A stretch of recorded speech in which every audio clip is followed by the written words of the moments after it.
Good morning, everyone. Ngasi de khoi ma'am demand and the supply zone gi matang ni jingmina se demand zone and the supply zone hai se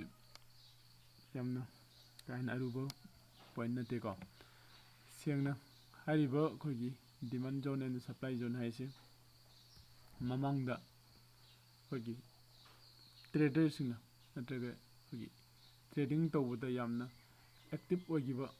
ko strong active ogiba buyer gi obe yai natraga selling gi obe yai yam activity se yamna fajana mafam da tawgiba aduguma mafam amu oiduniba market ki up and down sida ada hariba sigi demand and the supply zone se tongan tongan akoina demand zone aduga supply zone haina tongan tongan jengse first akoi demand zone da jengse demand zone da haise kari no na ko demand zone se buyer singi area oiduni haidi koina trade tawba sanga ku matamda buy haiba maga sell haiba maga ani se tawraga punna trade ama saduini chumi ko adudi hariba buy ga sell ga tawraga trader khudima investor khudima trading tawduini aduga sagi mana trading tawbasida sanga ku mafamse sisida aise buy kadai dagi tawraga entry lowduino natraga sell kadai dagi tawraga koi entry lowgadage haidi right entry and the right exit haiba anida haiba key points ani se puthongna ba hona matamda hogi demand zone ga aduga supply zone ga ani hi yamna important oiba topic kan topic ngakane the first koi demand zone se yenga si demand zone si de leiri se buyers ngakta oidini buyers na kedodino market si de mane entry tawna ba ngai dini natraga pre order tawraga entry sangna ba tawna ba thamduini hariba mafam se si hek jorokpada market se bounce tawgiba ko makharamda kumapha market se mathalom sum hagaki ba haita adugumba mafam mo oiduni ko demand zone is an area masi area mafam mane where strong buying pressure enter the market and push the price upwards repeatedly ko habdi demand zone se siguma mafam mo oiduni yamna kogi strong buying pressure se leiba market enter tawna bagi aduga hariba mafam se hek jorku matamda market se upwards from the bounce tawgiba adugumba mafam ne hariba kanu se khogi demand zone isam samna hai kanda buyers are stronger than seller haibani ko hariba sigi khogi si jaga se khoina demand gi zone ne haina aina se draw tawda thame hariba demand zone se sisida buyer sing se yamna strong oiraga leiba yamna stronger than kanadagi seller sing dagi hena stronger oiba mafam neba hariba mafam sida price may rise again price amuka mo halaga aide na taro hengalak pa yai if it returns to that zone kagum market se halaga de haibani ko haibadi means market se haiba sigi zone sidagi mathalom ka khalure khalase mathalom ka khaluraga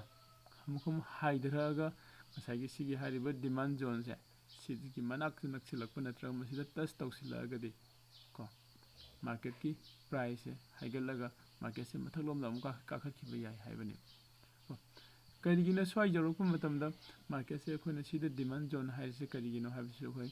makhata na amuko kana naina si ko example oina hai kanda price suddenly moves ko sharply upwards ko price from 100 sida ina 100 kana thammi ko sumna kanda koi price ki kana se 95 100 105 aduga 110 115 and so semaga thammi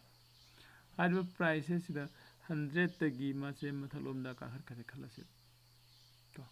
kada ba ka khatpa aduga 120 bo mase ka khalore khalase 120 bo ko aduga then sida ka khalaga amukamu tare khalase sagi 105 sigi manungda 105 tagina 100 fawgi manung sida amukamu hage khare khalase again amuk taraga amuk hage khare khalase adudanga sagi sigi leiriba 100 tagina kom 105 fawge bagi magi leiriba range to se koina area sina traga zone do ado koina demand zone aina khangna tuinu hariba sigi demand zone se ꯁꯤꯁꯤꯗ ꯑꯩꯈꯣꯏꯒꯤ institutional buyer ꯃꯌꯥꯝ ꯑꯃ ꯍꯥꯏꯗꯤ big investor ꯃꯌꯥꯝ ꯑꯃ ꯂꯩꯔꯦ ꯍꯥꯏꯕꯒꯤ ꯑꯗꯨꯒꯨꯝꯕ ꯑꯩꯈꯣꯏꯅ ꯊꯥꯖꯕ ꯌꯥꯕ ꯃꯐꯝ ꯑꯃ ꯑꯣꯏꯗꯣꯏꯅꯤ ꯑꯗꯨꯅ ꯁꯤꯒꯤ ꯗꯤꯃꯥꯟ ꯖꯣꯟꯁꯦ ꯀꯩꯒꯨꯝꯕ ꯑꯩꯈꯣꯏꯅ ꯃꯥꯔꯀꯦꯠꯇ ꯊꯦꯡꯅꯔꯕ ꯅꯠꯇ꯭ꯔꯒꯅ ꯃꯥꯔꯀꯦꯠꯇ ꯑꯩꯈꯣꯏꯅ ꯁꯤꯗ ꯗꯤꯃꯥꯟ ꯖꯣꯟꯁꯤ ꯂꯩꯔꯦ ꯍꯥꯏꯕꯁꯦ ꯈꯪꯕ ꯂꯩꯔꯒꯗꯤ ꯑꯩꯈꯣꯏꯁꯨ ꯕꯤꯛ ꯏꯟꯚꯦꯁꯇꯔꯁꯤꯡꯒ ꯂꯣꯏꯅꯅ ꯀꯣ ꯕꯥꯏ ꯇꯧꯔꯒ ꯑꯦꯟꯇ꯭ꯔꯤ ꯂꯧꯕ ꯌꯥꯕꯒꯤ ꯈꯨꯗꯣꯡꯆꯥꯕꯁꯦ ꯐꯪꯗꯣꯏꯅꯤ ꯑꯗꯣ ꯑꯒꯦꯟ ꯃꯊꯪꯗ ꯑꯩꯈꯣꯏ ꯑꯃꯨꯛ ꯁꯄ꯭ꯂꯥꯏ ꯖꯣꯟꯁꯦ ꯑꯃꯨꯛ ꯌꯦꯡꯃꯤꯟꯅꯁꯦ ꯁꯄ꯭ꯂꯥꯏ ꯉꯁꯥꯏ ꯑꯩꯈꯣꯏꯒꯤ ꯗꯤꯃꯥꯟ ꯖꯣꯟꯗꯨꯅ ꯕꯥꯌꯔꯁꯤꯡꯒꯤ ꯑꯦꯔꯤꯌꯥ ꯑꯣꯏꯈꯔꯦ ꯑꯗꯨꯒ ꯁꯄ꯭ꯂꯥꯏ ꯖꯣꯟꯁꯤꯅ ꯍꯧꯖꯤꯛ ꯁꯦꯂꯔꯁꯤꯡꯒꯤ ꯑꯦꯔꯤꯌꯥ ꯑꯣꯏꯗꯣꯏꯅꯤ ꯍꯥꯏꯕꯗꯤ supply zone is an area where strong selling pressure strong selling ꯉꯁꯥꯏꯒꯤ ꯁꯦꯂꯔꯁꯤꯡꯁꯤꯅ ꯁꯦꯂꯤꯡ ꯇꯧꯕꯒꯤ ꯄ꯭ꯔꯦꯁꯔꯁꯦ ꯁꯦꯂꯤꯡꯒꯤ ꯄ꯭ꯔꯦꯁꯔꯁꯤꯒ ꯌꯥꯝ ꯆꯥꯎꯅ ꯂꯩꯕ ꯃꯐꯝ ꯑꯃ ꯑꯣꯏꯒꯗꯧꯕ ꯃꯥꯔꯀꯦꯠꯁꯤꯗ ꯑꯦꯟꯇ꯭ꯔꯤ ꯇꯧꯕ ꯃꯇꯝꯗ ꯀꯣ ꯑꯦꯟ ꯄꯨꯁ ꯗ ꯄ꯭ꯔꯥꯏꯁ ꯗꯥꯎꯟꯋꯥꯔꯗ ꯇꯦꯔꯤꯐꯤꯀꯦꯠꯂꯤ ꯉꯁꯥꯏꯒꯤ ꯗꯤꯃꯥꯟ ꯖꯣꯟꯗꯅ ꯄ꯭ꯔꯥꯏꯁꯁꯦ ꯀꯩꯗꯧꯕ ꯑꯞ ꯗꯥꯎꯟ ꯂꯣꯝꯗ ꯍꯥꯏꯗꯤ ꯑꯞꯋꯥꯔꯗꯁ ꯂꯣꯝꯗ ꯄꯨꯈꯠꯅꯕ ꯍꯣꯠꯅꯕ ꯄ꯭ꯔꯥꯏꯁꯁꯤ ꯍꯦꯟꯒꯠꯅꯕ ꯍꯣꯠꯅꯕꯅꯦꯕ ꯕꯥꯌꯔꯁꯤꯡꯁꯤꯅ ꯑꯗꯨꯒ ꯍꯥꯏꯔꯤꯕ ꯁꯄ꯭ꯂꯥꯏ ꯖꯣꯟꯁꯦ ꯁꯤꯗꯅ ꯄ꯭ꯔꯥꯏꯁꯁꯤꯡꯁꯦ ꯃꯈꯥꯔꯣꯝꯗ ꯄꯨꯊꯅꯕ ꯍꯣꯠꯅꯕ ꯀꯅꯥꯅ ꯁꯦꯂꯔꯁꯤꯡꯅ ꯀꯣ ꯑꯗꯨꯒꯨꯝꯕ ꯃꯐꯝ ꯑꯃ ꯑꯣꯏꯒꯗꯣꯏꯅꯤ ꯍꯥꯏꯔꯤꯕ demand and the supply zone ꯑꯅꯤꯃꯛꯁꯤꯗꯤ ꯀꯔꯤꯅꯣ ꯍꯥꯏꯔꯒꯗꯤ ꯍꯥꯏꯔꯤꯕ demand zone and the supply zone ꯑꯅꯤꯃꯛꯁꯤꯗꯤ ꯑꯩꯈꯣꯏꯒꯤ ꯃꯃꯥꯡꯗ ꯇ꯭ꯔꯦꯠ ꯇꯧꯕ ꯃꯇꯝꯗ ꯌꯥꯝꯅ ꯕꯥꯌꯔ ꯑꯣꯏꯕ ꯌꯥꯏ ꯅꯠꯇ꯭ꯔꯒ ꯁꯄ꯭ꯂꯥꯏ ꯑꯣꯏꯕ ꯌꯥꯏ ꯁꯦꯂꯔ ꯑꯣꯏꯕ ꯌꯥꯏ ꯑꯅꯤꯁꯤꯅ ꯌꯥꯝꯅ ꯏꯁꯇ꯭ꯔꯣꯡ ꯑꯣꯏꯅ ꯀꯩꯅꯣꯁꯦ ꯑꯩꯈꯣꯏꯒꯤ ꯑꯦꯛꯇꯤꯞ ꯇꯧꯈꯤꯕ ꯃꯐꯝ ꯑꯣꯏꯗꯣꯏꯅꯤ ꯌꯥꯅꯤꯀꯣ ꯏꯁꯝ ꯁꯝꯅ ꯑꯩꯈꯣꯏꯅ ꯁꯤꯝꯄꯜ ꯀꯩꯅꯣꯁꯦ ꯁꯄ꯭ꯂꯥꯏ ꯖꯣꯟꯁꯦ ꯀꯔꯤꯅꯣ ꯍꯥꯏꯔꯀꯥꯟꯗ ꯁꯦꯂꯔꯁꯤꯡꯅ ꯌꯥꯝꯅ ꯏꯁꯇ꯭ꯔꯣꯡ ꯑꯣꯏꯕ ꯁꯦꯂꯔꯁꯤꯡꯅ ꯌꯥꯝꯅ ꯏꯁꯇ꯭ꯔꯣꯡꯒꯔ ꯗꯦꯟ ꯕꯥꯌꯔ ꯀꯣ ꯍꯥꯏꯗꯤ ꯕꯥꯌꯔꯁꯤꯡꯗꯒꯤ ꯁꯦꯂꯔꯁꯤꯡꯅ ꯌꯥꯝꯅ ꯏꯁꯇ꯭ꯔꯣꯡ ꯑꯣꯏꯕ ꯃꯐꯝ ꯑꯃ ꯑꯣꯏꯗꯣꯏꯅꯤ ꯑꯗꯨ ꯄ꯭ꯔꯥꯏꯁꯁꯦ ꯃꯦ ꯐꯣꯜ ꯑꯒꯦꯟ ꯍꯥꯏꯔꯤꯕ ꯃꯐꯝꯁꯤꯗ ꯄ꯭ꯔꯥꯏꯁꯁꯦ ꯑꯃꯨꯛꯁꯨ ꯇꯥꯔꯛꯄ ꯌꯥꯕꯒꯤ ꯆꯥꯟꯁ ꯂꯩꯕ ꯀꯔꯤꯒꯨꯝꯕ ꯃꯥꯔꯀꯦꯠꯁꯤꯅ ꯍꯥꯏꯔꯤꯕ ꯖꯣꯟꯁꯤꯗ ꯑꯃꯨꯛ ꯍꯜꯂꯛꯑꯒꯗꯤ ꯊꯨꯒꯥꯏꯔꯒ ꯆꯠꯈꯤꯕ ꯌꯥꯏ ꯕ꯭ꯔꯦꯛ ꯑꯥꯎꯠ ꯄꯤꯈꯤꯕ ꯌꯥꯏ ꯀꯣ ꯕ꯭ꯔꯦꯛ ꯑꯥꯎꯠ ꯄꯤꯈꯤꯕ ꯌꯥꯏ ꯍꯟꯖꯤꯟ ꯇ꯭ꯔꯥꯏ ꯇꯧꯁꯤꯜꯂꯛꯑꯗꯤ ꯕ꯭ꯔꯦꯛ ꯑꯥꯎꯠ ꯆꯠꯈꯤꯕ ꯌꯥꯏ ꯑꯗꯨꯕꯨ ꯑꯃꯨꯛ ꯑꯅꯤꯔꯛꯇꯤ ꯃꯥꯁꯦ ꯕ꯭ꯔꯦꯛ ꯑꯥꯎꯠ ꯇꯧꯗꯅ ꯃꯈꯥꯔꯣꯝꯗ ꯑꯃꯨꯛ ꯄ꯭ꯔꯥꯏꯁꯁꯦ ꯍꯟꯊꯔꯛꯄ ꯌꯥꯕꯒꯤ ꯈꯨꯗꯣꯡꯆꯥꯕꯗꯣ ꯍꯥꯏꯔꯤꯕ ꯁꯤꯒꯤ ꯁꯄ꯭ꯂꯥꯏ ꯖꯣꯟꯁꯤ ꯌꯧꯁꯤꯜꯂꯛꯑꯒꯗꯤ ꯂꯩꯒꯅꯤ ꯍꯥꯏꯕꯅꯦꯕ ꯀꯣ ꯁꯦ ꯏꯁꯝ ꯁꯝꯅ ꯑꯩꯈꯣꯏꯒꯤ ꯃꯃꯥꯡꯗ ꯗꯤꯃꯥꯟ ꯖꯣꯟꯗꯗꯤ ꯃꯥꯔꯀꯦꯠꯁꯦ ꯃꯊꯛꯂꯣꯝꯗ ꯀꯥꯈꯠꯅꯕ ꯍꯣꯠꯅꯕꯅꯤ ꯑꯗꯣ ꯑꯩꯈꯣꯏ ꯑꯦꯛꯖꯥꯝꯄꯜ ꯑꯃ ꯌꯦꯡꯕꯅꯁꯦ ꯏꯐ ꯗ ꯄ꯭ꯔꯥꯏꯁ ꯐꯣꯜꯁ ꯁꯥꯔꯞꯂꯤ ꯐ꯭ꯔꯣꯝ 200 to 170 ꯀꯣ 200ꯇꯒꯤ 170ꯗ ꯄ꯭ꯔꯥꯏꯁꯁꯦ ꯇꯥꯔꯦ ꯈꯜꯂꯁꯦ ꯄ꯭ꯔꯥꯏꯁꯁꯦ ꯍꯥꯏꯊꯈ꯭ꯔꯦꯕ ꯑꯣꯀꯦ ꯑꯗꯨꯗꯤ ꯗ ꯑꯦꯔꯤꯌా ꯑꯦꯔꯥꯎꯟ 200ꯇꯒꯤꯅ 195ꯀꯤ ꯁ꯭ꯋꯥꯏ ꯖꯒꯥꯁꯦ ꯁ꯭ꯋꯥꯏꯁꯦ ꯑꯩꯈꯣꯏꯅ ꯁꯄ꯭ꯂꯥꯏ ꯖꯣꯟ ꯍꯥꯏꯅ ꯂꯧꯗꯣꯏꯅꯦꯕ ꯍꯥꯏꯔꯤꯁꯦ ꯉꯁꯤꯗꯤ ꯑꯩ ꯀ꯭ꯂꯥꯁꯁꯦ ꯖꯁ ꯏꯃꯦꯖ ꯑꯃꯗ ꯑꯩꯈꯣꯏ ꯇꯧꯃꯤꯟꯅꯔꯦ ꯅꯦꯛꯁꯇ ꯑꯩꯅ ꯗꯤꯃꯥꯟ ꯖꯣꯟ ꯅꯠꯇ꯭ꯔꯒ ꯗꯤꯃꯥꯟ ꯑꯦꯟ ꯗ ꯁꯄ꯭ꯂꯥꯏ ꯖꯣꯟꯒꯤ ꯀ꯭ꯂꯥꯁ ꯑꯃꯒ ꯑꯃꯨꯛ ꯂꯧꯔꯛꯀꯦ ꯍꯥꯏꯔꯤꯕ ꯀ꯭ꯂꯥꯁꯇꯨꯗꯗꯤ ꯃꯥꯔꯀꯦꯠꯇ ꯑꯩꯈꯣꯏꯒꯤ ꯆꯥꯔꯠ ꯑꯣꯄꯟ ꯇꯧꯔꯒ ꯆꯥꯔꯠꯇ ꯑꯣꯏꯅ ꯑꯦꯅꯥꯂꯥꯏꯁꯤꯁ ꯇꯧꯔꯒ ꯑꯩꯈꯣꯏ ꯄꯨꯟꯅ ꯌꯦꯡꯃꯤꯟꯅꯁꯦ ꯑꯗꯣ ꯉꯁꯥꯏꯒꯤ ꯃꯥꯔꯀꯦꯠꯁꯤꯅ ꯁꯤꯗ ꯃꯊꯛꯇ ꯀꯥꯈꯠꯂꯨꯔꯒ 200 and 195ꯀꯤ ꯃꯅꯨꯡ ꯌꯧꯁꯤꯜꯂꯛꯄ ꯅꯠꯇ꯭ꯔꯒ ꯑꯩꯈꯣꯏꯒꯤ ꯁꯤꯒꯤ ꯌꯧꯔꯝꯗꯥꯏꯗ ꯍꯥꯏꯊꯈ꯭ꯔꯤꯁꯦ ꯁ꯭ꯋꯥꯏꯒꯤ ꯖꯒꯥꯁꯤꯗ ꯃꯥꯔꯀꯦꯠꯁꯤꯒꯤ ꯑꯩꯈꯣꯏꯒꯤ ꯁꯄ꯭ꯂꯥꯏ ꯖꯣꯟ ꯑꯃ ꯂꯩꯔꯦ ꯍꯥꯏꯕꯅꯦꯕ ꯀꯣ ꯁꯄ꯭ꯂꯥꯏ ꯖꯣꯟ ꯑꯗꯨ ꯌꯥꯝ ꯊꯤꯅ ꯁꯤꯗ ꯗꯥꯎꯟ ꯆꯠꯈ꯭ꯔꯦ ꯀꯣ ꯀꯔꯤꯒꯤꯅꯣ ꯁ꯭ꯋꯥꯏꯒꯤ ꯍꯥꯏꯔꯤꯕ ꯖꯣꯟꯁꯦ ꯁꯤꯗ ꯁꯦꯂꯔ ꯃꯌꯥꯝ ꯑꯃ ꯑꯦꯛꯇꯤꯞ ꯑꯣꯏꯁꯤꯜꯂꯛꯄꯅꯦꯕ ꯀꯃꯥꯏꯅ ꯑꯦꯛꯇꯤꯞ ꯑꯣꯏꯁꯤꯜꯂꯛꯏꯅꯣ ꯃꯥꯔꯀꯦꯠꯀꯤ ꯍꯤꯁꯇ꯭ꯔꯤꯗ ꯅꯠꯇ꯭ꯔꯒꯅ ꯑꯦꯅꯤ ꯀꯩꯒꯨꯝꯕ ꯑꯩꯈꯣꯏꯒꯤ ꯔꯤꯖꯟ ꯑꯃꯗꯒꯤ ꯁꯦꯂꯔꯁꯤꯡꯁꯤꯅ ꯑꯩꯈꯣই ꯃꯣꯏꯒꯤ ꯁꯥꯏꯀꯣꯂꯣꯖꯤꯗ ꯀꯣ ꯍꯥꯏꯔꯤꯕ ꯃꯥꯔꯀꯦꯠꯁꯤꯅ ꯁꯤꯐꯥꯎ ꯀꯥꯈꯠꯂꯛꯑꯒꯗꯤ ꯁꯤꯒꯤ ꯖꯒꯥꯁꯤꯗ ꯑꯩꯈꯣꯏ ꯁꯦꯜ ꯇꯧꯔꯒ ꯃꯥꯔꯀꯦꯠꯇ ꯑꯦꯟꯇ꯭ꯔꯤ ꯂꯧꯕ ꯌꯥꯅꯤ ꯍꯥꯏꯅ ꯄ꯭ꯔꯤ ꯑꯣꯔꯗꯔ ꯃꯌꯥꯝ ꯑꯃ ꯊꯝꯕ ꯍꯥꯏꯇꯥꯔꯦ ꯏꯟ ꯇꯥꯔꯝꯁ ꯑꯣꯐ ꯂꯥꯛꯇ ꯕꯤꯛ ꯏꯟꯚꯦꯁꯇꯔꯁꯤꯡꯅ ꯑꯗꯨꯒꯨꯝꯕ ꯃꯐꯝꯗꯣ ꯑꯩꯈꯣꯏꯅ ꯁꯄ꯭ꯂꯥꯏ ꯖꯣꯟ ꯍꯥꯏꯅ ꯈꯪꯅꯩꯀꯣ ꯑꯗꯨꯒ ꯉꯁꯥꯏ ꯁꯣꯝꯗꯅ ꯗꯤꯃꯥꯟ ꯖꯣꯟꯗꯅ ꯀꯩꯅꯣ ꯗꯤꯃꯥꯟ ꯖꯣꯟꯗꯅ ꯂꯩꯒꯩꯗꯨꯅ ꯕꯥꯌꯔꯁꯤꯡꯅ ꯄ꯭ꯔꯤ ꯑꯣꯔꯗꯔ ꯇꯧꯕꯅꯤ ꯑꯗꯨꯒ ꯁꯄ꯭ꯂꯥꯏ ꯖꯣꯟꯗꯅ ꯁꯦꯂꯔꯁꯤꯡꯅ ꯄ꯭ꯔꯤ ꯑꯣꯔꯗꯔ ꯇꯧꯔꯒ ꯊꯝꯕꯅꯤ ꯃꯈꯥ ꯇꯥꯅ ꯁꯄ꯭ꯂꯥꯏ ꯖꯣꯟꯒ ꯑꯩꯈꯣꯏ ꯗꯤꯃꯥꯟ ꯖꯣꯟꯒꯤ ꯃꯥꯒꯤ आइडियासे विजुअल आइडियासे मुझे supply zone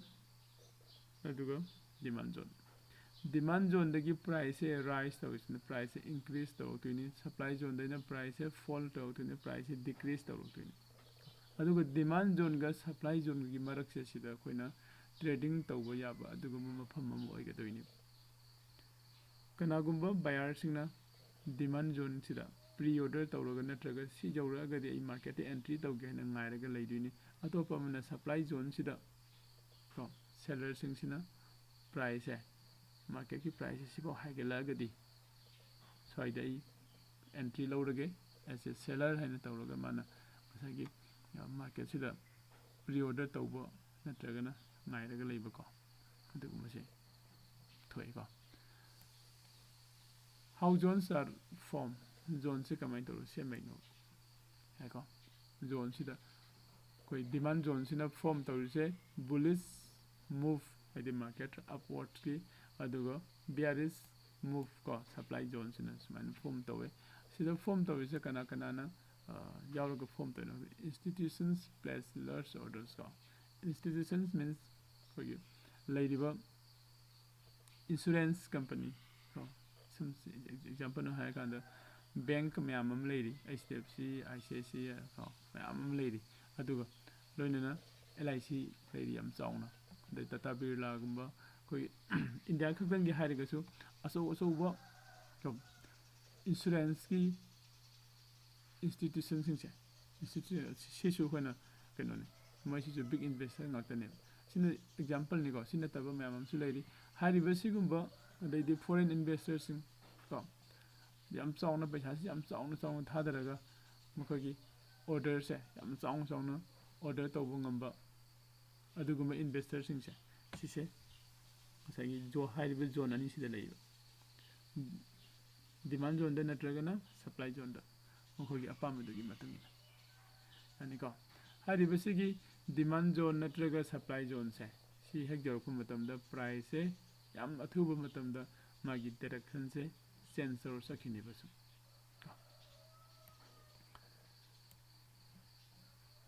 characteristics of strong zone jingsi demand zone da yamna strong hoise mase bullish move yam saaf hoina ko hadi market se ab lani haibes melerani last bullish candles ko bullish candle so ba darok yai high volume yamna volume wangna trade tawrani aduga price lips zone quickly market की price zone दुदगी यम थुना थुब मतमदा थादोगा कारखिनि ताइको अदुगा सिगी पुरा ओना तैना बदा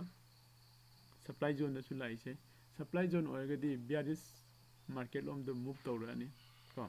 अदुगा bearish candle असो उसोब मयाम म form तौरगा market से मखारोम द हाइदरनी अदुगा खोगी हाई वॉल्यूम को सेलर की वॉल्यूम से सिसु वांखलानी अदुगा strong rejection from the area हाइदिबा एरिया दो सप्लाई जोन एरिया से जौसिला अगदी तो मार्केट से मार्केट की प्राइस से रिजेक्शन तौरकांदा मखारोम द कुमद्रकसे अखोना उकनी है तो वैन तौर अखोना डिमांड जोन द नत्रगा सप्लाई जोन द कमाइन तौरगा सिजनगनी कमाइन तौर अखोना ट्रेड लौगनी हाइबुदसु चराखुम येंगमसिगा सिदा अखोना how to use them buying at demand zone da koina buy tawbse karam matam da tawgadagi hai ye komam buying at demand zone buy near demand area sigi leiriba khogi demand zone gi area si jausilakhu matam da koi buy tawragi entry loba yarane jausilakpa means जौसिलकपा सिगी मनाक साइदा जौसिलकपदा लौबा याई नत्रगना सिदगी हाइगलकपदा लौबा याई करम candle the लौगदगी हाइबदुदी खोगी Atop video दा candle stick की pattern सिंग दा ꯑꯗꯨ ꯈꯪꯕ ꯑꯃ ꯃꯊꯧ ꯇꯥꯏꯀꯣ ꯑꯗꯨꯒꯤꯁꯨ ꯃꯈꯥ ꯇꯥꯅ ꯀ꯭ꯂꯥꯁ ꯑꯗꯨꯝ ꯂꯧꯖꯔꯛꯀꯦ place stop loss below zone ꯅꯪꯒꯤ ꯖꯣꯟꯁꯤꯒꯤ ꯃꯈꯥꯗ ꯑꯩꯈꯣꯏꯅ ꯁ꯭ꯇꯣꯞ ꯂꯣꯁ ꯊꯝꯒꯅꯤ ꯀꯣ target next resistance or supply zone ꯑꯩꯈꯣꯏ ꯇꯥꯔꯒꯦꯠꯅ ꯕꯥꯌꯔ ꯑꯣꯏꯅ ꯑꯦꯟꯇ꯭ꯔꯤ ꯂꯧꯕꯅꯤꯅ ꯃꯊꯛꯂꯣꯝꯗ ꯀꯥꯈꯠꯂꯛꯑꯒ ꯃꯊꯛꯇ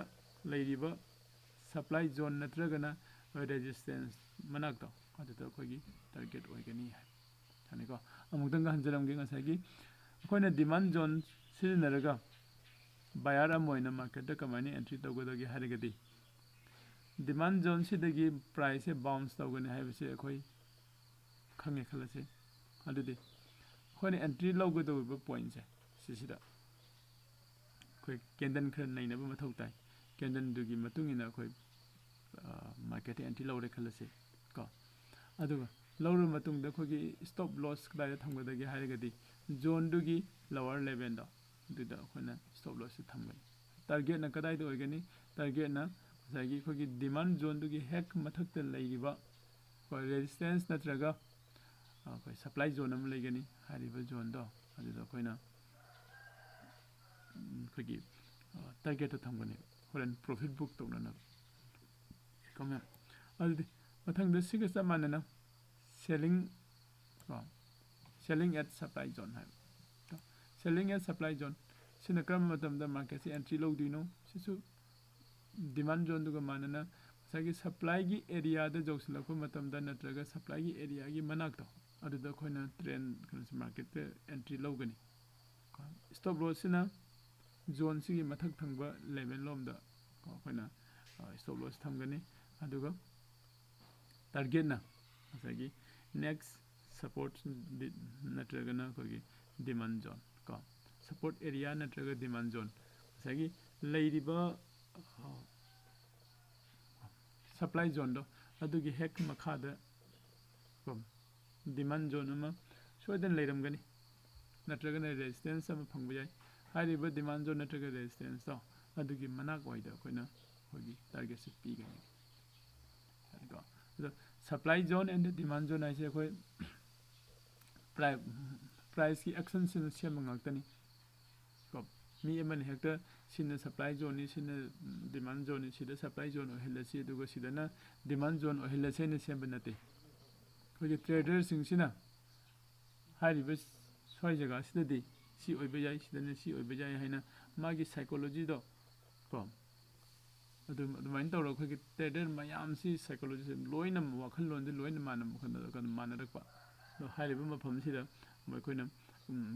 ꯇ꯭ꯔꯦꯗꯀꯤ ꯌꯥꯝꯅ ꯕꯥꯌꯔ ꯁꯦꯂꯔꯒꯤ ꯌꯥꯝꯅ ꯑꯆꯧꯕ ꯂꯥꯟ ꯑꯃ ꯊꯣꯛꯈꯤꯕ ꯃꯐꯝ ꯅꯠꯇ꯭ꯔꯒ ꯊꯣꯛꯀꯗꯧꯔꯤꯕ ꯃꯐꯝ ꯑꯗꯨꯒꯨꯝꯕ ꯃꯐꯝꯗꯨꯅꯤ ꯑꯩꯈꯣꯏꯅ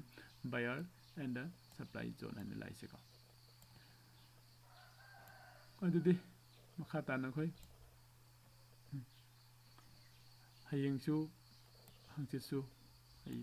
ꯉꯁꯤꯗꯒꯤ ꯍꯧꯔꯒ ꯀꯣ ꯐꯥꯔꯁ ꯃꯣꯔꯅꯤꯡꯁꯤꯗ ꯅꯨꯡꯇꯤꯒꯤ ꯑꯩꯈꯣꯏꯒꯤ ꯇ꯭ꯔꯦꯗꯤꯡꯒꯤ ꯚꯤꯗꯤꯑꯣ ꯑꯃꯃꯝ ꯂꯥꯏꯚꯇ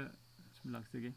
ꯃꯌꯥꯝꯁꯨ ꯍꯥꯏꯔꯤꯕ ꯚꯤꯗꯤꯑꯣꯁꯦ ꯁꯤꯁꯤꯅ ꯃꯌꯥꯝꯗ ꯈꯤꯇꯪ ꯀꯥꯟꯅꯕ ꯐꯪꯂꯒꯗꯤ ꯀꯣ ꯑꯩꯈꯣꯏꯒꯤ ꯀꯩꯅꯣꯁꯦ ꯖꯣꯏꯟ ꯇꯧꯕꯤꯔꯛꯑꯣ